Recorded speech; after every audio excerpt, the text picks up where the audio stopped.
Me personally, I always felt that the Phoenix Suns of '07 was the most robbed team I can think of in recent memory because of the NBA rules. I know the Knicks and the Heat thing in '97, but the Phoenix Suns story was worse because Steve Nash was a back-to-back MVP. He finished second. And remember, the Spurs went on to beat Cleveland to win the championship. So imagine if Phoenix goes and plays Cleveland in the finals, and how things would be so different for Steve Nash's career. Because think about it. You're an MVP back to back winner, and you never got to the finals, and you were that close, and it became because Robert Ory initiated contact when losing them for 18 seconds, which cost you your sixth man. Your starters went on alphabetical order. You remember when David Stern did the alphabetical order thing? It cost the Phoenix Suns a trip to the finals. They lost 2 games. That to me is one of the most outrageous things I've ever seen. To this day, I still talk about it because that Suns team, D'Antoni was so close. And then, Steve Nash finished in second place to his former teammate Dirk Nowitzki for MVP.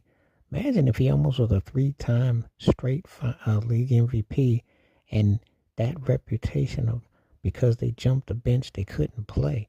I think the Phoenix Suns team in '07 was the most robbed team I can think of when you consider the circumstances, what was at stake, the history that had been made, and then I think about how close they were. And what ended up happening is the Spurs beat Cleveland and LeBron James to win a championship, which Tony Parker, by the way, was the MVP, who was a guard. And you can debate who you think was a better guard totality with Steve Nash and Tony Parker. Debate that one and let's see who you end up with.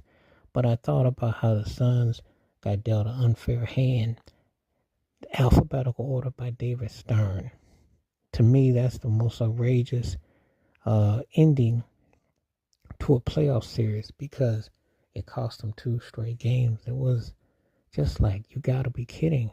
And they never recovered from that again. Ironically, the Spurs would go on and be champions a couple more times. As a matter of fact, after '07, they went to let me get it right. They lost to the Heat 13 and they won in 14. So think about it. But they had won, but that whole thing was crazy. Phoenix never rebounded. Nash played a couple more years, lost Western Conference playoffs, and then a return with the Lakers. And he wasn't just a shell of himself. But imagine if Phoenix had won. Imagine if D'Antoni had won.